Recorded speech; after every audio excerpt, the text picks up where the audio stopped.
সবাই কেমন আছেন? আজকে চলে আসলাম নতুন একটা রেসিপি নিয়ে। আমের আচার তৈরি করব।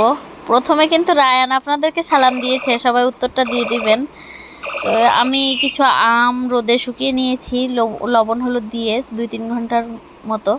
তারপরে এখানে ধনিয়া, জিরা, সর্ষে, শুকনো ঝাল, 4-5 রকমের মশলা ছিল এখানে, মৌরি। তো আমি এগুলো সুন্দর মতো ভেজে নিয়েছি 3-4 মিনিটের মতো। তারপর এগুলো সব গুঁড়ো করে নিব। সুন্দর একটা ঘ্রাণ আসছে, অনেক সুন্দর স্মেল আসছে এটা থেকে।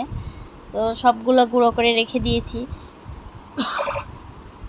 তারপর এই যে সরিষার তেলের মধ্যে একটু কালো জিরা দিয়ে আমগুলো কিছুক্ষণের জন্য একটু ভেজে নিব, 5-6 মিনিটের মতো। আমগুলো সুন্দর মতো ভেজে নিয়েছি। নেওয়ার পরে এর মধ্যে আমি 1 কেজি চিনি দিয়ে দিয়েছি। 3 কেজি আমের জন্য 1 কেজি চিনি দিয়ে এটা আস্তে আস্তে নাড়াচাড়া করতেছিলাম যতক্ষণ না চিনিটা গলে শিরাতে তৈরি হবে। এভাবে নাড়তে হবে। তারপরে এই যে এরকম একটা টেক্সচার আসবে, দেখেন। আসার পরে আমি এখানে 1 চা চামচ গুঁড়া ঝাল দিয়ে দিয়েছি। আমার ঝালটা কিন্তু আগেও দেওয়া ছিল 5-6টা, আবার এখানে আমি আরেক চামচ দিয়েছি। আমার বাসার সবাই ঝাল পছন্দ করে, সেজন্য একটু ঝাল ঝাল মিষ্টি মিষ্টি টক টক আচার তৈরি করতেছি। তারপরে এই যে কিছুক্ষণ এভাবে বলক চলে আসছে, কিছুক্ষণ পরে আমি এটা তৈরি করতে আমার প্রায় 30-35 মিনিটের মতো সময় লাগছিল।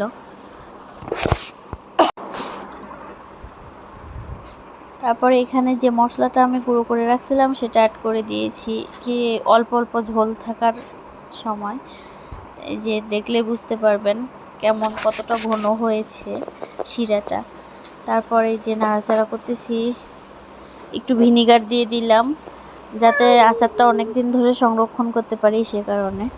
তারপরে এই যে নাড়াচাড়া করতে করতে আমার প্রায় হয়ে আসছে আচারটা। এরকম একটা টেক্সচার চলে আসলে আমি আচারটা নামিয়ে রেখে দিব।